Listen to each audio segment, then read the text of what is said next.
Anomali lonjakan suara di Sirekap memicu kecurigaan adanya gerakan senyap untuk meloloskan partai baru agar lolos parliamentary threshold. Apakah kecurigaan tersebut beralasan? Dan untuk membahasnya, pemirsa sudah bergabung bersama kami melalui sambungan Zoom, pakar komunikasi politik Effendi Ghazali dan mantan Ketua KPU Ilham Saputra. Selamat pagi Mas Ilham, Bang Ege. Selamat pagi Marcelina, Assalamualaikum warahmatullahi wabarakatuh. Waalaikumsalam, terima kasih sudah bergabung di Selamat Pagi Indonesia. Saya ke Mas Ilham terlebih dahulu. Mas Ilham, dalam sehari ada kenaikan 100.000 suara untuk partai politik. Dalam proses penghitungan suara, apakah hal ini wajar terjadi? Ada lonjakan yang signifikan? Sebetulnya gini ya, kalau kemudian kita menggunakan isi ya sebagai quick count, sebagai bahan pembanding atau kemudian sebagai alat transparansi daripada penghitungan suara di KPU, harusnya itu sudah selesai ya. Jadi kalaupun kemudian ada lonjakan, dia tidak lantas kemudian menjadikan suara partai itu melonjak signifikan yang kemudian bisa merubah dia menjadi atau lolos dari parliamentary threshold.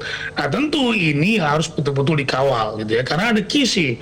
Quick count ini kan secara akademik bisa dibuktikan bahwa ini memang metodologi yang tepat untuk kemudian menjadi data pembanding dari hasil pemilu.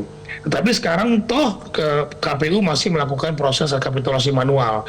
Nah, ini yang kemudian harus kita kawal betul, dan Bawaslu, DKPP, dan seluruh partai politik harus betul-betul punya data yang akurat sehingga upaya-upaya untuk melakukan penggelembungan suara ini bisa diantisipasi. Demikian, Mbak. Artinya untuk data yang di Sirekap saat ini, apakah memang sudah mencerminkan yang sebenarnya ada lonjakan suara begitu, atau kita memang masih harus mengawalnya terus, Mas Ilham? Kita harus kawal terus, karena Sirekap ini sekali lagi memang cuma alat bantu, tetapi alat bantu ini membuat masyarakat menjadi penuh sakwa sangka gitu ya kepada KPU bahwa ada persoalan pada penggunaan Sirekapnya, karena data di Sirekap ini kan di awal-awal memang menjadi masalah, walaupun sekarang juga masih ada masalah di beberapa tempat. Nah, tetapi yang paling penting adalah ikuti, kawal terus proses rekapitulasi manual oleh KPU, sekarang sudah sampai di level kabupaten kota, agar kemudian kita bisa punya data real count-nya, untuk kemudian nanti dibandingkan dengan data-data lain. Sekali lagi, Sirekap ini cuma alat bantu. Jadi kekhawatiran saya ketika waktu itu saya pernah diwawancara juga oleh Metro TV, bahwa ada penghentian atau kemudian perintah penghentian rekapitulasi di kecamatan, jangan-jangan ini ada modus-modus seperti ini yang kemudian menimbulkan prasangka dari masyarakat bahwa ada upaya untuk menggelembungkan suara partai tertentu, gitu ya. Jadi Sirekap ini kemudian menyesuaikan pembentulan Sirekap ini ya, itu yang kemudian digunakan ketika rekapitulasi manual. Jadi rekapitulasi manual ini bisa merubah hasil dari Sirekap, harusnya seperti itu. Oke, berarti tidak kemudian jadi berlebihan begitu ya Mas Ilham, kalau ada kecurigaan-kecurigaan yang muncul dengan adanya lonjakan suara meskipun baru berdasarkan data Sirekap.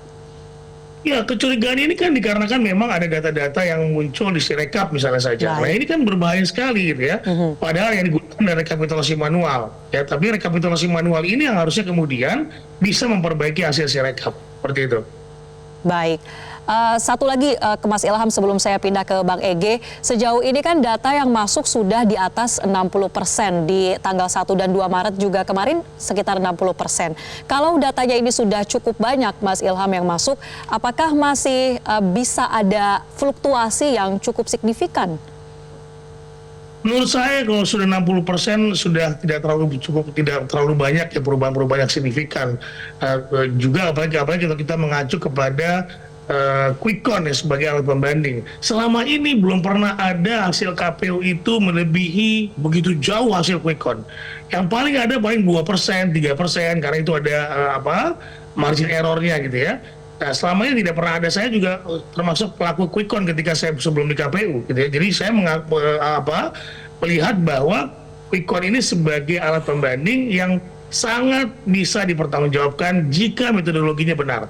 Karena pernah juga ketika itu ada salah satu provider quick count yang kemudian begitu jauh datanya dengan quick count dengan provider lain. Nah, itu kan ditegur oleh lembaga yang kemudian mengayomi lembaga-lembaga quick count ini. Dan itu bermasalah memang seperti itu. Baik. Nah, Bang Ege, melihat adanya kenaikan suara signifikan dari PSI, tapi di sisi lain juga ada partai-partai seperti P3, kemudian Partai Gurem juga ini yang sepertinya memunculkan kekhawatiran ada penggelembungan suara, bahkan penyusutan suara mereka. Anda melihat ini bagaimana? Ada keterkaitannya tidak? Saya agak cepat berbicara tentang 4 hal, Marcelina. Yang pertama, apa itu Sirekap? Sirekap ini kan IT ya, teknologi informasi. Karena itu harusnya setidaknya dia punya 3 hal. Lebih cepat, lebih akurat, lebih aman. Kalau saja dia lebih lambat, lebih tidak akurat, malah mencurigakan, untuk apa dipakai? Katanya membantu, malah bikin kacau dan bisa tidak selesai. Yang kedua, saya sungguh yakin dengan kecepatan teknologi yang ada di dunia, itu harusnya Sirekap ini selesai dalam 2 kali 24 jam. Antara lain menggunakan blockchain. Jadi maksud saya, Marcelina dan para pemirsa Metro, saya mengajak Metro TV dan semua kanal televisi lain, lakukan sekarang satu acara khusus. Berapa lama sih sebetulnya harus melakukan Sirekap atau IT untuk pemilu dengan konteks Indonesia? Tentu ada beberapa wilayah yang tidak bisa misalnya dijangkau oleh internet, blank spot, dan sebagainya. Tapi sangat yakin dengan blockchain itu bisa dilakukan dengan SMS. Tinggal bergerak menuju tempat yang ada SMS-nya atau yang bisa terhubung dengan sistem blockchain. Jadi sekali lagi, Metro TV dan semua kanal televisi, ayo lakukan dalam 2 hari ini acara yang mengatakan undang semua ahli teknologi informasi di dalam negeri kita, putra-putri terbaik bangsa, bahwa Sirekap itu bisa selesai dalam 2 kali 24 jam. Antara lain menggunakan teknologi blockchain. Nah, yang ketiga sekarang, langsung saya menghujam ke pertanyaannya Marcelina tadi. Kalau ada satu partai suaranya turun, sementara partai lain suaranya naik, apapun alasan Anda, C1-nya datang dari wilayah yang manapun, itu pasti kecurangan. Nggak ada lagi. Tidak ada kata lain yang bisa membuat ketika suaranya masuk makin banyak dengan alasan C1-nya datang dari berbagai tempat, tentu saja bisa ya. Kalau C1-nya datang dari provinsi yang banyak untuk partai tertentu, bisa saja dia mengalami lonjakan. Tapi kalau partai lain mengalami pengurangan ketika data suaranya bertambah, seperti yang disampaikan oleh teman-teman P3 tadi, bukan dalam konteks persentase loh, tapi real count-nya itu ada yang mengalami pengurangan ketika persentase suara masuk bertambah, itu pasti ada kecurangan. Nggak bisa lain, itu ada persoalan dan kecurangan. Nah, yang keempat yang mau saya katakan, ini kan kita bicara soal quick count. Tadi sudah disampaikan oleh Bang Ilham, quick count itu ada metodologinya. Bang Ilham, rata-rata sekarang quick count yang sudah beredar sejak 14 Februari itu mengatakan margin of error-nya, tingkat kesalahan yang bisa diterima, itu kurang dari 1% atau maksimal 1%. Bukan 2% malah. Jadi artinya, kalau dia bisa meleset untuk partai-partai tertentu di parlemen, kita harus menganggap dia juga meleset untuk pemilu presiden. Ya, Bang Ege, soal kecurangan ini Anda cukup sangat yakin ya menyebutkan kalau ada yang bertambah dan menyusut pasti ada kecurangan. Siapa kemudian di balik kecurangan ini, Bang Ege? Kalau kita rumitkan begitu. Karena saya tidak dalam konteks terlibat untuk melakukan misalnya uji forensik selama ini ya, karena tentu saja dia ini menjadi mundur ke belakang sedikit, Bang Ilham ya, harus melakukan forensik tentang apa yang sedang terjadi. Tapi yang mau saya sampaikan ini kan logika sederhana. Data masuk bertambah, persentase data masuk bertambah. Berarti yang sudah diperoleh oleh partai tertentu itu tidak bisa berkurang secara angka real ya, bukan persentase. Kalau persentase bisa terjadi karena misalnya teman-teman yang lain bertambah, jumlah masuk bertambah, angka dia dibandingkan terhadap persentase suara masuk. Tapi suara masuk yang sudah diperoleh oleh P3 seperti disampaikan oleh Baidowi tadi, itu tidak bisa berkurang. Sekali itu berkurang, nggak usah diperiksa jauh-jauh, Marcelina. Logika metodologis akan menyatakan ada masalah di situ, bisa jadi ada kecurangan di situ. Oke, Mas Ilham, langsung ingin minta tanggapan Mas Ilham. Jadi ini ada dugaan kecurangan dan perlu ada penelusuran forensik tadi menurut Bang Ege. Bagaimana KPU seharusnya menindaklanjuti ini? Kalau kita lihat dari pernyataan Komisioner Mas Idam saja, ini mengaku KPU tidak tahu menahu soal lonjakan suara. Mas Ilham. Ya, bagaimana mungkin KPU tidak tahu menahu soal lonjakan suara, sementara yang melakukan rekapitulasi dan bertanggung jawab terhadap hasil Sirekap adalah KPU itu sendiri sebagai penyelenggara pemilu. Nah, saya ingin kemudian mengatakan dari awal sebetulnya ketika KPU menggunakan sistem informasi dari setiap tahapan, baik itu sistem informasi pencalonan, sistem informasi verifikasi partai politik, itu harus siap untuk diuji forensik, gitu ya, seperti kata Prof. Effendi. Jadi itu semua harus bisa siap diuji, karena itu adalah bagian dari transparansi. Nah, sebetulnya Marcelina, bahwa ini adalah bagian dari upaya KPU menggunakan Sirekap, menggunakan sistem informasi lainnya, itu adalah upaya transparansi. Nah, sementara kalau sekarang tidak mau diuji forensik, nah ini akan sangat meragukan masyarakat atau meragukan publik terhadap kinerja dan profesionalitas dari penyelenggara pemilu. Nah, ini berbahaya sekali, dan yang paling penting sekarang juga adalah fungsi pengawasan dari Bawaslu. Saya sama sekali tidak melihat adanya fungsi pengawasan yang begitu kuat dari KPU, dari Bawaslu terhadap proses rekapitulasi, ya. Tidak pernah ada kemudian menyatakan dengan tegas bahwa jangan main-main pada posisi rekapitulasi seperti saat ini, gitu ya. Ini kan menimbulkan kecurigaan yang sangat berbahaya, apalagi kemudian datanya atau hasilnya sangat berbeda dengan quick count. Nah, ini yang menjadi persoalan. Baik, Mas Ilham dan Bang Ege, kita harus jeda terlebih dahulu, tapi nanti setelah jeda saya akan tanyakan ke Mas Ilham bagaimana kita bisa mendorong kemudian keseriusan KPU untuk melakukan penelusuran secara forensik ini supaya jelas dan tidak menimbulkan kecurangan-kecurangan, dugaan kecurangan lagi. Tapi kita harus jeda terlebih dahulu, pemirsa tetaplah bersama kami. Pemirsa, kita lanjutkan perbincangan mengenai kenaikan atau lonjakan suara dari salah satu partai, yakni Partai Solidaritas Indonesia. Kita lanjutkan perbincangan, saya ke Mas Ilham. Jadi Mas Ilham, kegaduhan yang muncul sejauh ini kan dugaan kecurangan, lagi-lagi karena aplikasi Sirekap yang dinilai selalu memunculkan data-data anomali. Bagaimana kemudian kita bisa mendorong KPU untuk betul-betul melakukan penelusuran secara forensik dan juga di saat yang bersamaan proses rekapitulasi suara ini tidak terganggu? Ya, pertama tentu penting untuk kemudian mengaudit Sirekap itu sendiri. Walaupun memang seperti kata Prof.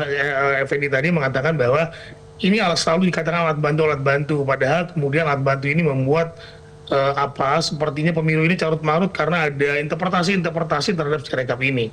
Nah, tentu penting untuk diaudit, dan kedua adalah sudah munculkan saja semua data-data foto yang kemudian digunakan untuk membackup Sirekap. Karena Sirekap ini kerjanya base-nya adalah dengan memfoto plano yang ada di setiap TPS. Itu pasti KPU punya semua itu, gitu ya. Karena ketika foto itu yang tidak bisa dilakukan adalah, atau yang kemarin banyak masalah adalah ketika Sirekapnya tidak bisa membaca dari foto tersebut karena mungkin ada kesalahan tulis atau apapun yang terjadi, saya tidak tahu, makanya ini perlu dilakukan audit. Nah, yang kedua adalah kemudian buka saja foto-foto itu. Foto-foto yang kemudian difoto oleh petugas KPS ditampilkan di server KPU, silakan saja dibuka dan kemudian masyarakat jadi tahu mana sebetulnya hasil real dari setiap TPS pada pemilu 2024 yang lalu.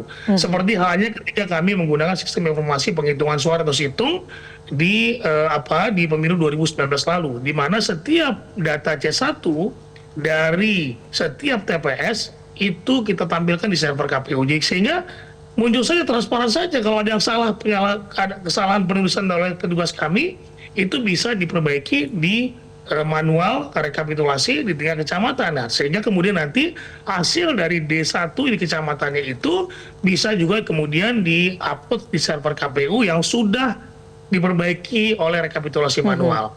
Nah, kritik saya sekali lagi adalah ketika Sirekap kemarin dihentikan dan juga menghentikan rekapitulasi tingkat kecamatan. Ini menimbulkan kecurigaan sekali lagi karena Sirekap itu perbaikannya berdasarkan pada data manual. Ya, rekapitulasi manual dilakukan oleh KPU di tingkat kecamatan, baru itu bisa diperbaiki. Nah, ini nih metode seperti ini yang kemudian menimbulkan kecurigaan, apalagi kemudian ada indikasi penggelembungan suara untuk partai politik tertentu.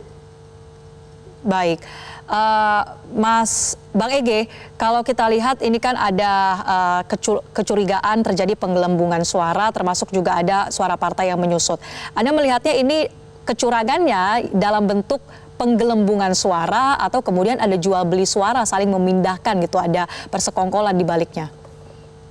Ya, yang pertama saya tetap mengapresiasi ya kerja keras semua pihak, Bawaslu, KPU, walaupun saat ini kita jelas menghadapi kondisi ini. Dan yang kedua, saya nggak terlalu peduli terhadap partai apa yang naik suaranya atau turun suaranya, karena sebagai akademisi, saya lebih peduli dan sangat fokus pada bagaimana nasib pemilu ini ketika dikait-kaitkan dengan algoritma IT ya, atau teknologi informasi. Nah, yang ketiga tadi saya mengatakan, sekali lagi kita harus dengan jelas, pelan-pelan saya juga tadi mau lebih mempertajam apa yang disampaikan Bang Ilham Saputra ya.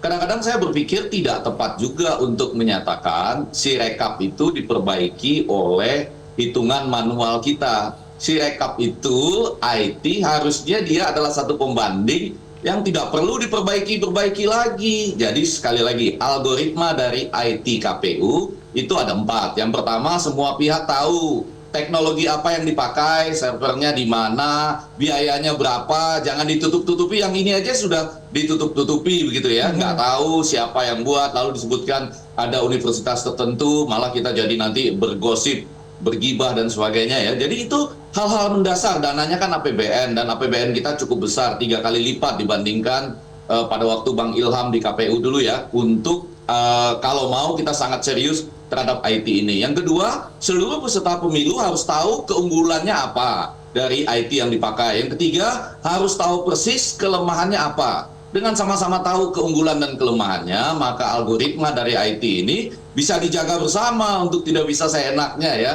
Forensiknya juga nanti mudah, audit forensiknya. Dan yang keempat, betul harus diaudit setiap, misalnya kalau di Amerika itu 6 jam sekali itu ada updating namanya. Jadi mengumumkan menjelang nanti katakanlah 2 kali 24 jam di Indonesia, sehingga seluruh masyarakat akan terupdate. Nah, balik ke pertanyaan dari Marcelina tadi, pihak mana yang melakukannya? Kan tentu nanti bisa dilihat saja dari siapa-siapa yang suaranya naik, lalu apa kepentingannya. Sekali lagi, saya tidak peduli tentang itu. Yang mau saya katakan, ada 2 hal penting di tugas kita semua. Yang pertama, saya minta kepada media, Metro TV dan semua media lain, ayo kita ajak putra-putri terbaik bangsa untuk mengatakan, saya yakin dengan sistem blockchain itu 2 kali 24 jam bisa. Bahkan ketika ada upaya untuk melakukan penyimpangan, itu nanti akan tercatat di sana Bang Ilham dan para pemirsa sebagai palsu 1, palsu 2, palsu 3, palsu 4. Sementara aslinya, tidak peduli di negara manapun servernya, itu akan tercatat sebagai asli 1.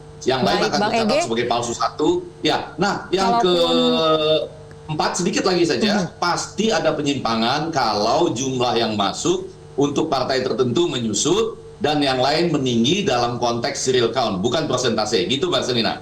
Oke, tapi kalau kita lihat konteksnya Bang Ege, ini kan yang mengalami kenaikan suara PSI, di mana ketua umumnya adalah Kaisang Pangarep, anak putra bungsu dari Presiden Joko Widodo. Apakah ini kemudian tidak kembali memunculkan isu seperti cawe-cawe atau kecurangan yang mengarah kepada pihak yang paling berkepentingan di PSI itu sendiri? Anda melihatnya harusnya seperti apa ini? Ada klarifikasi kah atau bagaimana Bang Ege? Ya, jadi saya mengatakan tentu saja persepsi itu boleh mengalir atau katakanlah diperkuat lagi oleh fakta-fakta sosial bahwa di situ ada ananda dari Bapak Presiden, kemudian juga ada cerita Andi Wijayanto ya di sebuah podcast bahwa yang ini pasti masuk parlemen dan sebagainya. Tapi saya rasa sebagai akademisi saya tidak mau masuk ke dalam wilayah itu. Yang mau saya sampaikan, kalau itu terjadi, ini Marcelina ya dan teman-teman pemirsa, Bang Ilham juga, bahaya sekali. Kenapa bahaya? Karena kan margin of error, tingkat kesalahan yang diperbolehkan itu, rata-rata semua teman-teman quick count itu waktu sedang menyampaikan quick count yang 14 Februari, itu katanya di bawah 1%, ya kan? Kalau saja misalnya dalam pemilu legislatif itu terjadi penyimpangan atau melesetnya data quick count itu secara beramai-ramai, maka secara metodologis hasil quick count pilpres pun layak ditolak. Hati-hati loh, saya berbicara metodologis loh ini.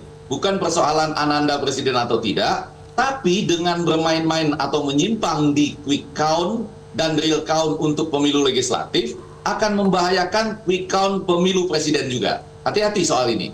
Baik, terakhir ke Mas Ilham, singkat saja Mas Ilham. Jadi untuk kemudian mengembalikan adanya legitimasi hasil pemilu dengan adanya kegaduhan-kegaduhan seperti ini, apa yang harusnya dilakukan oleh KPU? Yang pertama, KPU harus transparan terhadap proses rekapitulasi yang ada sekarang, ya. Apalagi kemudian juga KPU tentu punya data hasil foto dari untuk melengkapi Sirekap. Itu dibuka saja agar kemudian tidak ada sakwa-sangka, tidak ada kecurigaan. KPU selama ini mengatakan tidak punya data dan sebagainya yang disampaikan oleh Pak Idam Khalid gitu. Padahal kemudian KPU harus bertanggung jawab. KPU harus punya data terhadap seluruh proses rekapitulasi pada pemilu 2024 ini. Nah, kedua adalah saya mengajak seluruh masyarakat sipil, termasuk juga para akademisi, untuk mari kita bersuara terhadap upaya-upaya penggelembungan suara, sebetul kata Prof. Effendi, kepada partai manapun gitu ya. Kepada partai manapun itu tidak boleh dilakukan. Ya, karena itu mencederai demokrasi dan mencederai hasil pemilu 2024 kita yang kemarin baru saja dilaksanakan. Baik, terima kasih Bapak-Bapak telah bergabung bersama kami di Selamat Pagi Indonesia. Kita harapkan ada langkah nyata untuk kemudian mengusut adanya dugaan kecurangan ini. Terima kasih. Jelajahi cara baru mendapatkan informasi. Download Metro TV Extend sekarang.